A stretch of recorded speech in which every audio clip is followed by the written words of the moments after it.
Well, hello, everyone. It's me, Amy, from Project Times BA Times. On behalf of the entire team here at McGregor Communications, we'd like to thank you so much for joining us today. As I was just saying, it's pretty exciting looking at everyone sending in where they're from all over the world, which is really, really super exciting to see. And I certainly hope that all of you and yours are keeping well and keeping safe. Before we get right to things, and I'm very excited to do so, I just want to go through a few housekeeping tips with everybody, answer some frequently asked questions and that sort of thing. So before we begin, I would like everybody to find their chat box, and this is where you type to me and to Peter, so that's where you put your questions to us. We'll be doing those at the end of the presentation. PMI and PDU and IIBA, or IIBA and PMI, oh my gosh, I'm having a day. Submission instructions will be provided on the final slide of the class. And we do not send certificates or presentation materials via email anymore, but we will let you know when the on-demand version has been posted. So come back here to BA Times or Project Times to this webinar's detail page, and you'll find your certificate and a downloadable PDF of a video of this presentation here. Okay, very excited to introduce you to today's presenters. Peter Monkhouse is the president of Monkart, providing consulting and training services to organizations. In addition, he teaches a variety of project management and business courses at Ryerson University, University of Toronto, and the University of Calgary.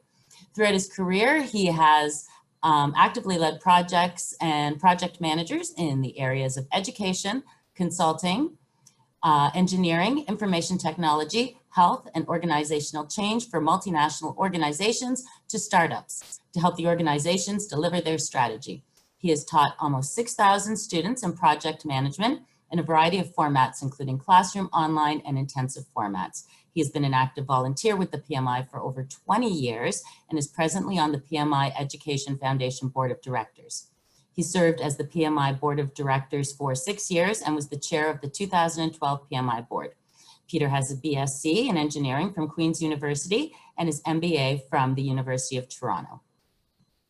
Joanne Tivig is a lecturer, Agile leadership coach, and speaker with almost 15 plus years of executive experience, launching successful projects and portfolios in and outside of Canada. She is also a committee member and organizer of the Toronto Agile Conference. Joanna has been a lecturer for the University of Toronto School of Continuing Studies for over a decade, teaching a variety of courses in project management and the leadership space. Joanne likes to be thought of as a thought provoker for business and leadership concepts, helping organizations produce better results and build performing teams. She recently launched her own business called tobevisual.ca, focusing on improving the productivity of Agile teams through visual boards. Prior to managing her own business, she led successful transformation projects as a branch transformation and Agile adoption in the financial services sector. Her passion for helping leaders of organizations deliver value to customers without sacrificing the well-being of their delivery teams. She likes to volunteer her time to help communities grow and is a committee member for HER Volation 2019 conference and does a variety of lunch and learns for high school students.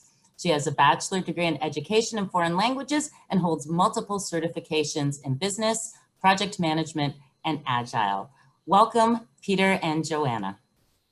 Thank you very much, Amy, and welcome to everyone who's joining us, as Amy said, from all over the world. It's nice to see such a variety of people. So we're looking forward to sharing with you through the next 55 minutes or so about this golden partnership between project managers, business analysts, and product owners. So let's get started. So Amy's done a nice job introducing ourselves, but besides the geography, we're wondering if you could respond to this poll, if we can get the poll up now, please, about what your job titles are, to give us some idea of what your job title is, so we can maybe customize a little bit as we go along on the fly. So if you could respond to that as I go through some of the introductory slides that we have. So we're going to do a brief introduction, most of which has already been done. Then we're going to move ahead and talk about product delivery strategy. We'll talk about the product development lifecycle. And as we go through these, we'll be talking about how these three roles play together. We'll then bring that all together to talk about the golden partnership of the three roles of the project owner, the project manager, and the business analysts, and how they can help organizations be successful. Joanna will talk a bit about the Agile and how we'll work in Agile project management. And then if all goes well, we'll have 10 or 15 minutes at the end for questions. Okay, so that's our agenda. So here are our outcomes for you that we want you to be able to apply some of the concepts that we're going to talk about to the three roles and see how they will work in an iterative product development approach. Look at the importance of the three roles working with the common stakeholder, the customer. Talk about how they work on projects to deliver products and services, and finally to understand what the roles are and the career opportunities. So how are we doing here? I think we're doing very well on the poll. Maybe before I move on to the next slide, we can just close the poll and see how we're doing here on the distribution of people. I think I can do that. Or did I just mess things up? Can we show the results at all? Can you see the results? I can see them, Peter. Okay, perfect. Okay, so you can see about half of you are business analysts. There's 20% that are project managers, and then some distribution across the others. So perfect. So thank you. Okay, we'll have a couple more polls to just keep things moving on this Thursday afternoon when we're doing the recording. Okay, so let's move on and let's start off with a fable from Aesop to start off with, to set the tone for what we're thinking about here. So I apologize, as I'll just read this through very quickly. One day, it's always one day, the body and its parts began to criticize the belly for enjoying a life of idleness and luxury, while they spent all their time working to feed it. So they entered into a conspiracy to cut off the belly's supplies. The hands would no longer carry food to the mouth, nor would the mouth receive food, nor would the teeth chew it. Not long after following this plan, the body parts began to fail, and the whole body began to waste away. Then the parts realized that the belly, which seemed to be cumbersome and useless, had an important function of its own. They could do no more to do without it than they could without them. If they wanted to keep the body in a healthy state, they must work together doing the best they must work together doing what they do best. And this is a premise that we're going to have. In today's world, as we're working more and more in teams, teams have to work together and have everyone work on their areas of specialty or their area that their role on the project in order to be successful. And this applies to the business analyst, the product owner, and the project manager. This is not a competition among who's going to be the leader or who's going to get the accolades for a successful project or a successful product. It's everyone gets success. Everyone has to work together and do their role so that the project can be successful, the product can be successful, and ultimately the organization will be successful. So again, to do some more groundwork to set the stage, we think about an organization very broadly as three main areas of focus. So we can start off with the idea of product, that organizations produce products and services. Now, when I say products throughout this presentation, or Joanna says products throughout this organization, we're going to mean products and services and results. And products are where product owners fit in, but also product managers and business analysts, sales and marketing individuals as well. In order to get products, organizations have to deliver them, and this is what project managers do. They deliver products for the organization. So we have project managers, program managers, scrum masters, team leads, release managers, and other people that are involved in delivery of products and product enhancements. Supporting these two main functions is the organization as a whole. So this can be things such as portfolio managers who will set the priorities of what projects and products get funded, risk managers, customer service managers, procurement officers, HR managers, finance, legal, ongoing operations, and so on and so on and so on. Support these. So if you think this in mind, we're going to be focusing on this, the top two circles around the product and around the delivery. So we've got, unfortunately, a couple of crowded slides throughout this presentation. Nervous about using build outs. You never know what's going to happen. So I'm going to go through this a couple of times. First, we'll talk about the big bubbles. So organizations start off, or as organizations evolve and develop, they start off with a strategy. Now, to develop a strategy is one thing, to execute it is something else. So to execute a strategy, the organizations will have to work with customers to understand what problems customers have and how the organization's products and services can resolve or solve those problems in order to deliver value to customers and then get benefits to the organization. Benefits to the organization will help them achieve their strategic objectives and move them along on their continuum to achieving their strategy, their mission and vision. Business analysts and product owners are generally involved in helping out with the strategy implementation in determining the products that are required to deliver the strategy, getting feedback from customers that will inform if see if the benefits have been realized. So products are created by projects and programs. So we have where the three roles, the business analyst, the product owner, and the project manager, and of course the project manager for this slide includes the program manager as well, will work together to create the products that will deliver value to customers. And then over on the far right-hand side, we have portfolio. So a portfolio of projects, programs, and products where the organization will prioritize which product should be funded or which projects or programs should be funded to enhance or products or develop new products as we go along. So we have this sort of big picture for delivery from strategy of how products will fit into this. So let's just delve a little bit more into this critical link between products and customers for organizations. So I'll just use an example of book publishing, could be anything, but I'm sure many of you have had dreams of writing a book or thinking about writing a book. This is how Joanna and I started working together as we wrote a book last year around product owners. So I had a dream about writing a book.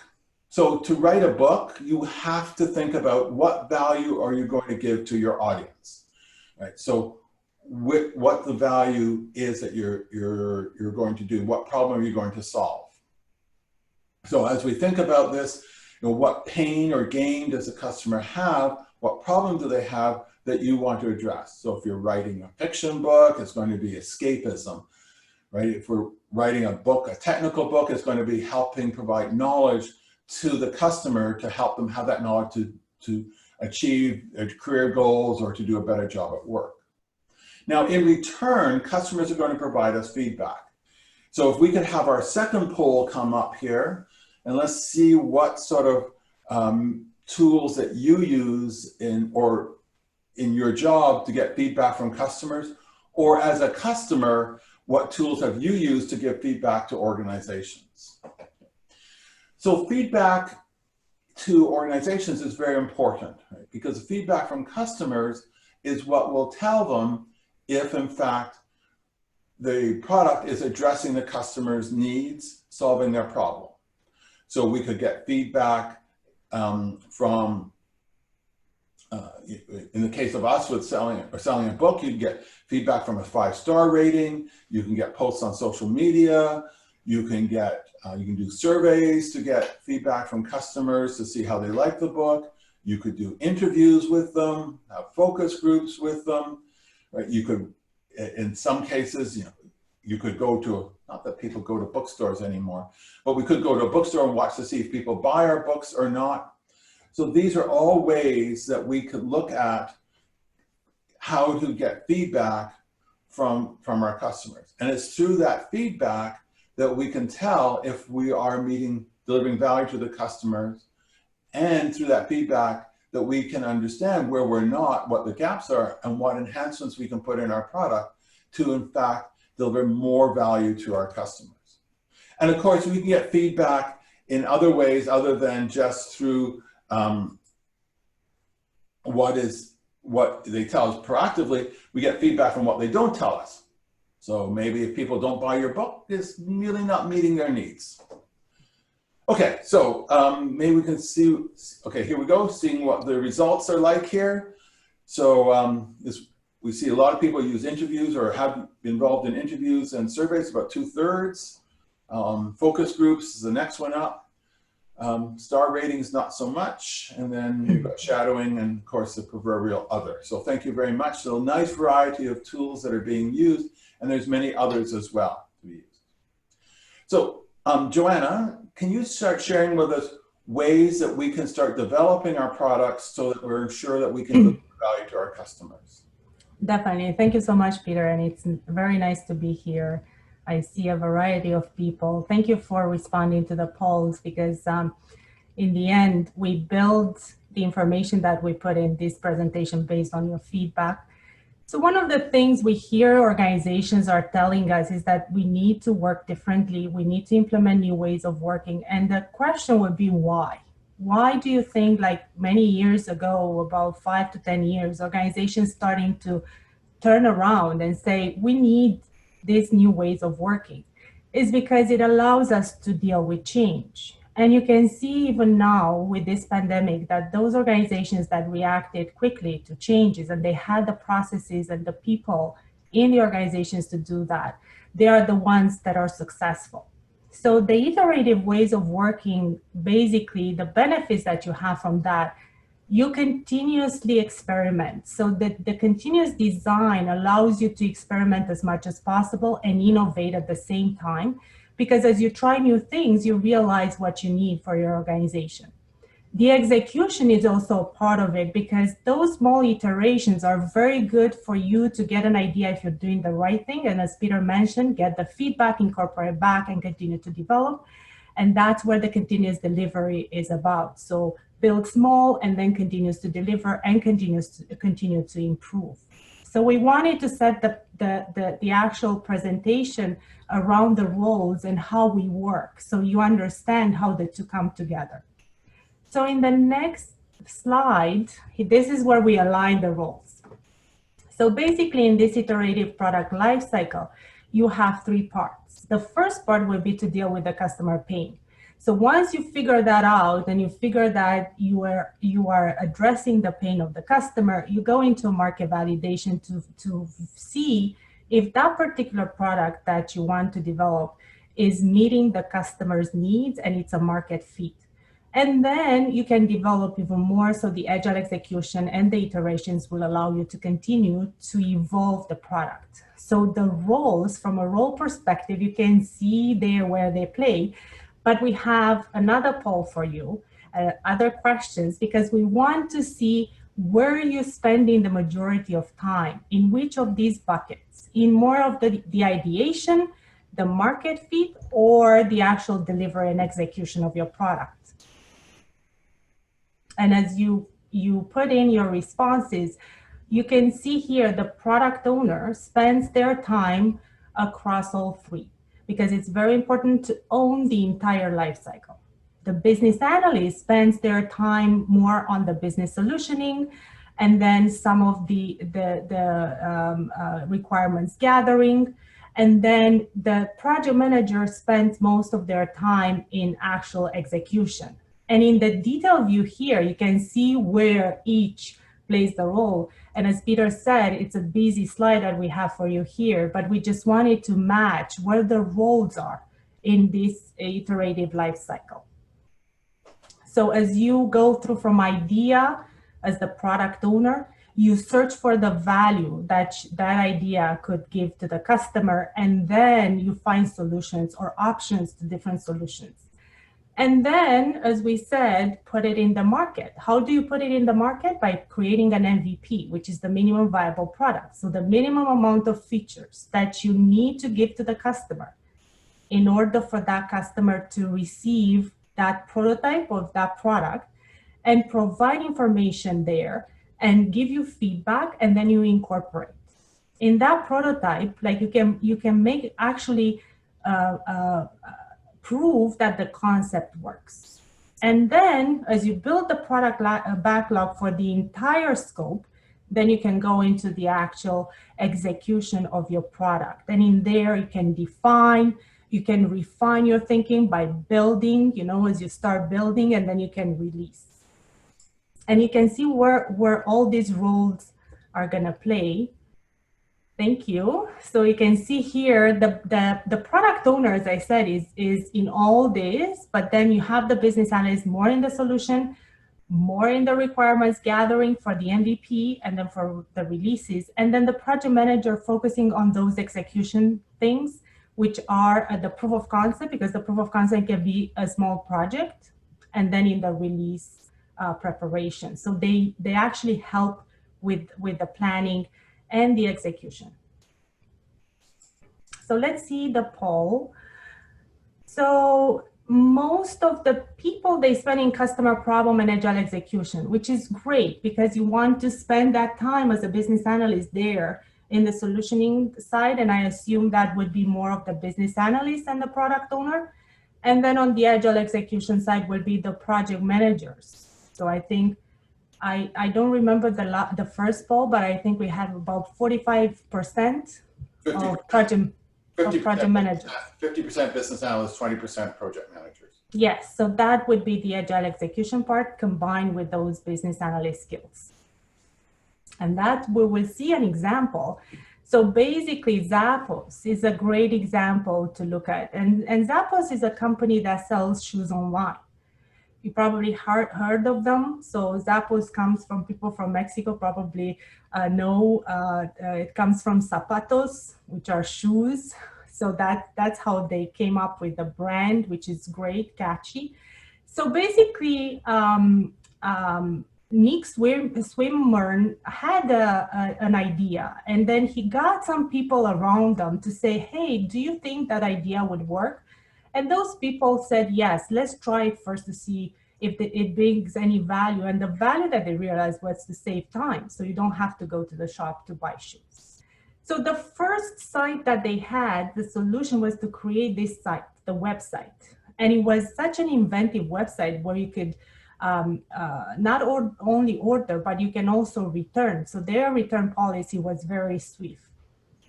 And then, as they said, of course, later on, the shoesite.com was transformed into zappos.com. They were acquired by Amazon. So their business model changed completely. But what they did in the first phase, they basically tried to put it out there in the hands of the customer as soon as possible and see if there is a market fit there. And definitely people started buying shoes online. Thank you. So now, as you think about these roles and you thought about that iterative development lifecycle, there is one thing that all these roles have in common, a purpose. And the purpose is to make customer happy. So the customer can be a user, can be the consumer of your products, of your services, can be an internal customer, depending on the definition. So you really need to make sure that your organization is defining the idea of customer. So who's the customer in your organization? That should be the first thing that you should ask. And then the purpose of all these roles will be to satisfy the customer. So in the next slide, this is where the Golden Partnership starts. Because once you have a purpose, you can work together as a team. So you can see some of the roles that business analysts and project managers and product owners do. These are specific roles. So at the level of the project or at the level of the product, you have specific roles that you can do. So as a product owner, you definitely want to prioritize the backlog because that's important for the customer. What do they want first? The business analyst helps with all the integrations to make sure that all those features that are being prioritized, they make sense combined. So sometimes they do data flows, they do data mapping, and so on. And then the project manager helps with all the planning, with the costing, making sure that you have the right budget, that you have the right team there so they prepare, the plan for that. But the most interesting thing is in the next slide where we see how they work together. So this is where it's not just the individual jobs, it's how the partnership works. So as a PO and a BA, as you work together, you have so many responsibilities and so many activities that you can do together. You define the strategy together. You define how you write the stories, how you refine the backlog. Then as a BA and a PM, definitely you help each other to make sure that the business case makes sense, that you have a data modeling, that the integrations are planned for, and you have, the information there. So the PM facilitates those discussions that the business analysts need. And then for the PO and the PM, of course, it's all about releasing the product. So they have to work together to put a plan together, to make sure that a team is ready, to motivate them, and to ensure that they collaborate with each other. So now, Peter, as you think about this golden partnership, how do you think this partnership is evolving in the future? Thank you, Joanna. We certainly see that more than ever, I hate to say that, but certainly from a long period of time, we're under a dramatic change and adjustment in today's society. In our book, we talked about 3 challenges that organizations face today: the technology disruptors, new business models, and diversity. And then on top of all this, we're dealing with a pandemic that's changing the way we deal with this. So as organizations have to deal with these challenges, their staff and their employees, and in particular, as we're focused on product owners, project managers, business analysts today, need to change as well, need to change their approach of how they tackle problems, their perspective of how they tackle problems, and how they work together as a 3, but also how they work with other members of their teams and their organization. So in our book, we came up with this acronym of ACHIEVE to sort of signal out what the 7 areas that we feel that professionals today need to be focused on. So the first is businesses have to be more agile than ever to tackle the challenges that are being faced. So that means as professionals, we have to be more agile. We have to be able to deal with changing circumstances. And the best example of all happened just a few months ago back in March, where suddenly organizations who never thought their staff could work from home were working from home and getting zoomed out as we're doing this. So we have to think about how to be agile, have to adapt to the changing environments. Organizations have to think of how they're going to overcome the challenges of being prepared for technology disruptors and adapt to them so that they don't get overwhelmed. Things such as what Uber's done to the taxi industry. Or think about how their business model will be changing and how they have to adapt to that. Some organizations are, others aren't. Of course, the new generation, we have to think about how to do that. We have to think how to build smart teams, and I'll come back and talk about smart, what the acronym means for us in terms of teams. We'll talk about that a little bit later on in this presentation. As Joanna already outlined, we have to use iterative approaches. We can no longer afford to spend years to plan to deliver a product when the environment is changing so quickly. So we have to use this iterative approach, deliver a minimum valuable product and keep enhancing it as we go along. We all have to be owners of our business. We all have to take an approach where we are going to be owners, and we can own the product and act as an owner, not as a renter or a borrower. We have to look for opportunities to eliminate waste. How do we add value in every step of dealing with the customer? How do we minimize waste and bureaucracy and so on? Right? Because if we don't, our competitors will. And finally, we have to look at ourselves and ask, how are we going to add value to our organization? How are we going to grow and acquire new skills so we can become more valuable and stay current to what's going on? Because what we do today is going to be different tomorrow, more so than ever. So with this, we are also looking at having to develop new mindsets for the different new mindsets for each professional. So as a product owner, right, you need to think about delivering value to the customer. It's not about profits, although we need to have profits, but to be sustainable, it's about delivering value. This means that we have, as a product owner, you have to do the Spock mind meld with customers so you can think like the customer and understand what their problem is and their needs, as I mentioned earlier, so that you can design their product to help address their needs and focus on delivering their needs. For a business analyst, right, business analysts have to recognize that change is present. Everywhere around us there's change, and to be able to stay on top of that change and help the organization understand how the change is going to impact the way the product is being created, delivered, and how it's being used. They have to accept the change and be part of that solution.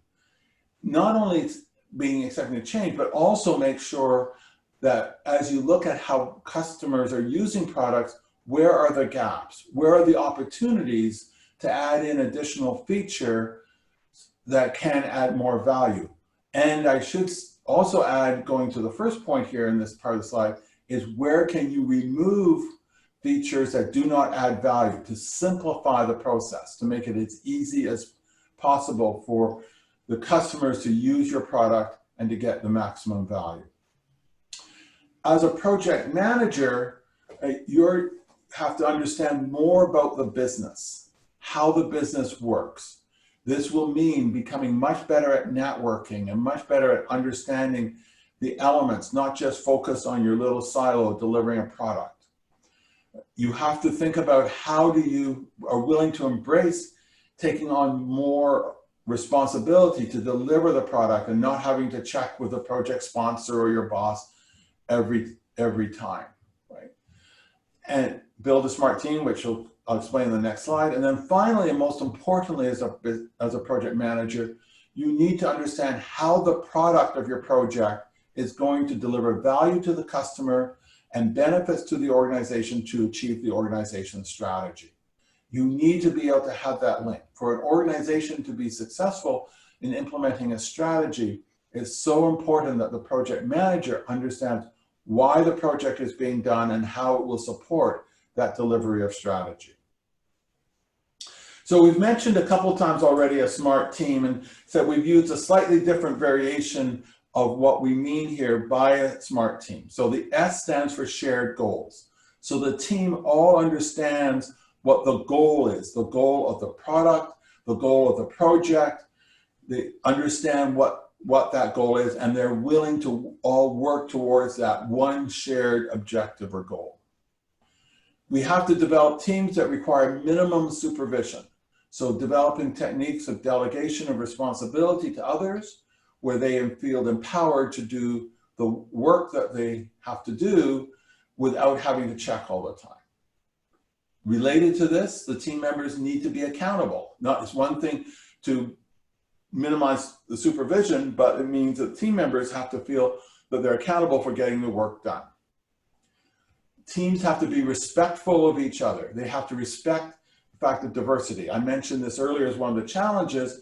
We see diversity in many ways, but one of them is on our project teams are very diverse geographically, diverse by functional areas. So they have to be respectful of each area. We do not want people getting, not respecting the role of the belly in the earlier fable that I shared.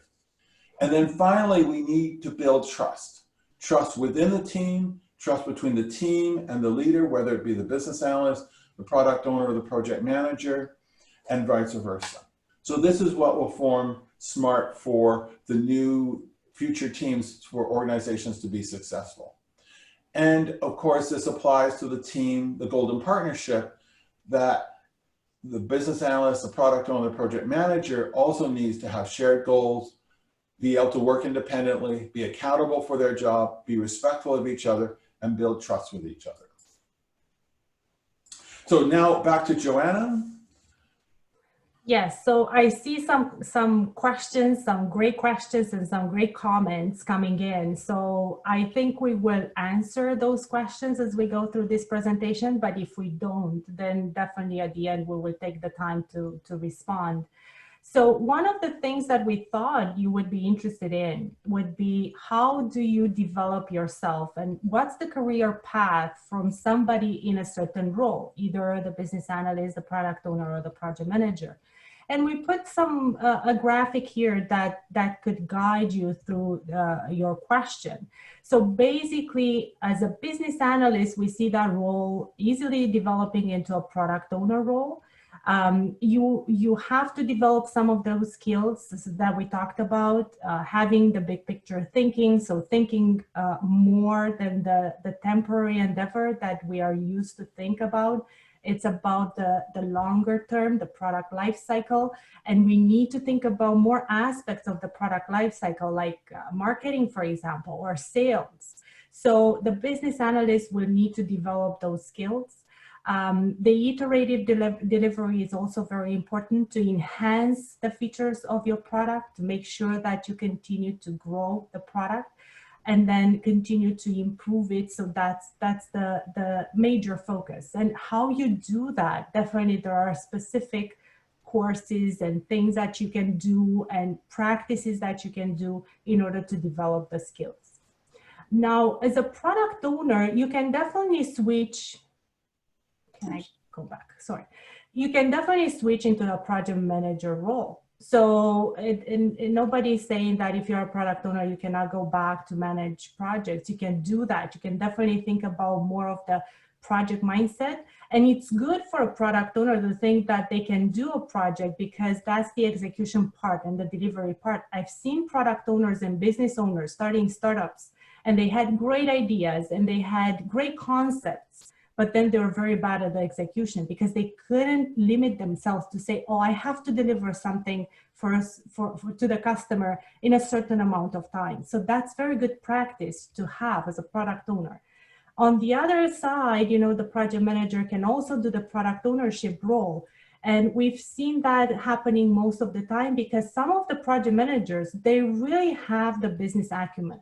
So they really understand the business, they studied the business, they understand the product, they got trained into the product. And I saw a question here. So what do you do when the project manager doesn't know anything about the product? Well, they have to learn it. They have to spend the time with the business analyst. And that's why we said sometimes, even if it's not your responsibility, you sit down with the business analyst to go through the data modeling as you facilitate that discussion. I used to do that as a project manager, like to understand the business by sitting down with the business analyst and understanding that. And that was before the product owner role was created. So those are the things, you know, and the skills that you need to have as a project manager. Again, think product. If you think product and if you train your brain to think product, you will be very successful because you already have the execution part. You just need to enlarge that. And now as a business analyst, so we thought, and it's very good that we have a great audience here, business analysts. So we thought of putting it here in perspective. As a business analyst, you already perform all these roles, and this is good. Sometimes I hear people saying, oh, it's not my responsibility. Well, you should expand your responsibilities. You should be able to do things that you've never done because that's learning. That's how you increase your skills. And you can move in some of these roles anytime. So I've seen business analysts performing the project manager role because the organization didn't have project managers. So they said, oh, volunteer me for that. Or they perform the product owner or the subject matter expert or the business coach. Now, in terms of the project manager, Peter, what have you seen project managers perform which roles? So we can see here, thank you, Joanna, we can see here a variety of roles that project managers form. There are the technical roles as a scheduler and estimator, dealing with risks, being a technical lead. There's roles of more of the leadership side of things, dealing with organizational change, looking at building a release manager, relationship manager as well. And then there's roles that more along the business side. At times, especially with a new product being developed, a project manager may in fact be a product owner. So there are a variety of different roles that project managers also form. So moving on, and we look at the product owner here as well, and we have another poll for you, so we can have that poll up as well. So what we're looking for here is I'll talk about 6 roles that the product owner will typically perform. How many of these have you done in your day-to-day job? So if we can have poll 4 up, so we've got the product manager role. I see there's a question talking about the product owner and the product manager and what the differences are between the two. In my mind, they're very, very similar. I would say a product manager is much more of a technical role, where we look at the product owner as more of the strategic role, looking at the direction of the product to, as I said, to continue to add value to the customer. Sometimes the product owner will form a business analyst role in looking at gathering feedback and how to get features put in place. They can form a technologist role. They can also be a sales manager or marketing manager role, thinking about how to actually promote the product and actually sell the product. In fact, in many organizations such as Procter & Gamble, the product owner lives in the marketing department. And finally, a product owner can be a project sponsor in that the commission a project team and a project manager to deliver the enhancement to an existing product or create a new product. Okay, so we see, of course, with the audience, a lot of people forming the business analyst role. We have half the product manager role, technologist 40%, project sponsor 20%. Now, so that's great to see a nice variety here. Okay, so we've had a number of questions that have come up about how does this work in an agile environment. So I'm now going to turn it over to Joanna to talk a little bit about how these 3 roles will work together in the agile environment. Yes, and even before this event, I had a couple of people reaching out to say, hey, is there a business analyst in the agile environment? And if you look at the Scrum guide, the business analyst role doesn't exist. So what do we do? And the one thing that I would say, forget about the role itself from a name perspective. Think about the responsibilities that are being performed by the people inside the team and the agile team. And this is where you have all these responsibilities that belong, high level to the product owner, guiding the direction of the product, setting the vision and so on. But then on the business analysis side, there are specific things that a business analyst would do and would help both the product owner and the project manager with these and validation of those needs of the user, writing the acceptance criteria or the user stories. And as I said, sometimes just doing the data mapping and the integration plan, working with the solution architects or working with the developers and doing all those things. The business analyst definitely has a role there. In an agile environment. And I can tell you for sure that in my team, in the agile team, I had business analysts working very well with the other people. And then in terms of the project manager or the Scrum Master, again, you have more of a servant role. And that's why I think the biggest question was, do we need project managers in Agile? And the role of the Scrum Master definitely is evolving as well, because as a Scrum Master, you have things that you don't do that project managers do, thinking the big integrations and with the environment, the change management things that activities that you need to perform and so on. And sometimes they are moved from the product owner to the business analyst, to somebody else, a contractor. I've seen that as well. And the idea would be to make sure that you have a project that has all these activities included. So that's the role of the project manager. So you think about them, you think about training and all those things that are necessary to prepare the organization for the new product. So the one thing in the last slide that we have next around these roles, as you can see everything coming together, the one thing that I want to leave you with is the idea of partnership, because it's very important to work together. And sometimes you have to roll up your sleeves. So for example, my team at Scotia, the one thing that we had working with all these roles, and I had all these roles together, the one thing that worked very well was not independent of if it was a responsibility for the business analyst, the product owner, or the project manager. The person who had the time to do it started doing it. So that's how everybody felt that somebody has their back and they support each other.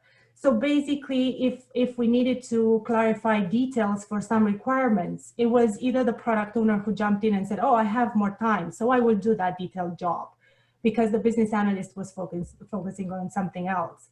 And it's back to the Aesop fable, and that's why we put it there. The body parts need to work together for the entire body to be healthy, for your organization to be healthy. So I will leave you with that thought. So now back to you, Peter. Thank you, Joanna. And I think that's so important. It's not a competition. If everyone's successful, then the project will be successful, product will be successful, the organization will be successful. So this brings us up to the end of our comments. Just to briefly mention, if you are interested in learning more about product owners and product ownership, we have a course that's available. It's completely online. We have 8 modules. We suggest doing a module a week, which is about 2 hours. Each module has 4 worksheets, templates that you can complete that Joanna or I will review and give you feedback, as well as we have sessions to support you through that we do weekly. At the end, you get a certificate and a badge, and you earn 16 PDUs, or whatever the IIBA equivalent is, as well, by taking this course. For those of you attending this session, if you register in the next week, we'll give you at a discounted price of $199 US. It's regularly $149 US. So hopefully you can scan the QR code or email us at info@newgenp.com and we'll send you the link. So with that, let's get going on some of these great questions that we've come in. Oops. We've done our very best to try to answer some of them as we go through. Joanna, are there any questions that have jumped out at you that you'd like to answer, or I'll scroll back here to the beginning and see where we are? I noticed someone mentioned that you're one of my students, so it's great to see so many familiar names here in place. So where's it? So we talked about Agile, we've talked about the Scrum Master. Well, I can take the last one, and then as you scroll through them. So my organization relies on doing more with less, including roles. Which of these roles should and should not be combined if the efforts, responsibilities are combined into one individual? So I would be very careful combining roles, because the activities, they are still there, and the responsibilities. So that means sometimes as you combine roles, you have more for people to do. So you exhaust the people by doing multiple jobs. And I think somebody mentioned that we wanted to show you the business analysts and the roles they are playing. But if you play those roles at the same time, it can be very exhausted for the person. So that means that whether the organization wants to combine the roles, they still have to have the people, whatever the name of that role should be, product owner / business analyst / project manager, you still need the people to do those roles. Of course, business analysts and product owners are easier to combine, because the business analysts, they understand the business side of the organization, so then they can jump into a product owner role. But then you really need to make sure that you train them, that they have the big picture, that they think beyond the analysis part. They think about ownership, and that's important to think. Okay, Joanna, I've got a question here. How to cope with DevOps situations, small teams and corporate diverse chain partners? So DevOps is again, is like lean, is like automation. It's another tool or another technique that you want to do in order to cope with the changes in the organization and do things faster. So again, the DevOps needs to be incorporated in the project team so they know how to continue to deliver. So it's part of that continuous delivery, continuous improvement cycle. So basically, at the touch of a button, you can actually release again into production. And that's where you want to automate those processes to do. And sometimes, you know, you have a DevOps engineer that will be there to make sure that everything is going well together. But I've seen that DevOps engineer working with a business analyst to understand, you know, the integration points and all the data feeds that were coming from all these areas. So then you can actually push it and everything can work out. Got another question here. Thank you, Joanna. How to deal with a product owner who views themselves as a customer and their needs are in conflict with those of the ultimate customer? Well, first off, they should take our course and get a mindset change. But Joanna, please. Yeah, so I mean, it's good to think as a customer. So as a product owner, we should always, like, part of that product thinking, we should think as a customer, but we shouldn't think that we are the customer, basically the only customer that the organization have, because the customer may need other things than we do. And that's the tricky part. How do you make sure that you don't put your subjectivity into how you develop that product? Because we are all different. So the one thing I would say is that you have to coach them to detach themselves for a while and do those techniques to get the feedback from the customers, to understand what the customers want. There are techniques out there to define personas, to define customer journey maps. And this is exactly how Peter and I are helping organizations think about that. You know, who's the customer? Well, the customer is not Joanna. So if the persona is near to what Joanna needs, that's okay. But usually they are broader than that. They are broader than a person. The other thing I would like to add is about the need to actually get data, real data from customers. You don't want to necessarily trust what customers tell you. Often they tell you what they think you want to hear. You want to be able to observe them and see what they're actually doing with your product. In some ways, this is great in today's world. With technology, we can track this. Now, of course, there's been some news items about privacy breaches, about tracking a little bit too much. Tim Hortons, for those of us in Canada who are familiar with that. But that's what you have to do. So it's really, no one can speak for the customer. The customer has to speak for themselves. And the job as a product owner is to figure out how to see what the customer is saying and truly saying by their actions. It's not what they say, it's what they do. Another question here, I'd like to ask if the role of business analyst is seen as a back office or more junior role. That has certainly been one of the perceptions I had when I worked with BAs, that they tended to be viewed as more junior.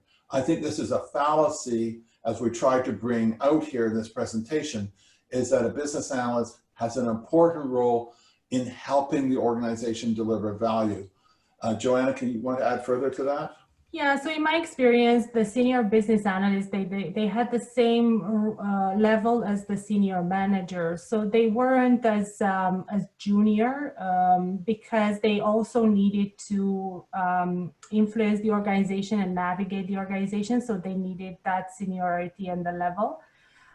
But definitely from a product ownership perspective, I think there is a tendency to believe that the product owners are at a higher level in the organization because they have the power of decision making. So if you want to get, especially in big organizations, an empowered product owner, you go to a director level. So they have that power of decision making. So that's why I think is the gap there, the perception that business analysts, I mean, you do a jump in level as a business analyst to a product owner. Thank you, Joanna. There's an interesting question here about measures and how would you evaluate the efficiency of collaboration and the quality between the three roles? So this is a very interesting question. This is always when you deal with leaders, how do you ascertain what their value is and how do you actually measure it? A lot of it ends up being subjective. Joanna, do you want to add any? Yeah, so my experience, I figured out through my years of experience and still figuring it out that whatever measures you put in front of people, they will gain them. So if you say, you know, you have any metrics out there, people will learn how to go around them. Maybe not the first year, but then the second. The one thing you want to look at is from the attitude perspective. So what's their attitude toward the work? Then how the work is being done. So the quality of the work is also important to measure. Because if there is a difference of me doing a lot of things, so you can count how many things I'm doing, but then you also think about what's the quality of the work that I'm doing? How is that accepted by the customer? So that's the most important difference that you want to think about from a metrics perspective. Next question. Thank you, Joanna. Next question is, what are the skills we have to develop? So, and that would be useful in all these roles. So my belief is that the key skill that all these roles have to develop is understand how their role supports the organization delivering its strategy, how they're going to help the organization execute or implement their strategy. How do they deliver value towards that? I think many cases we get too focused on the technical part of our job and not stepping back and asking, why are we doing this anyway?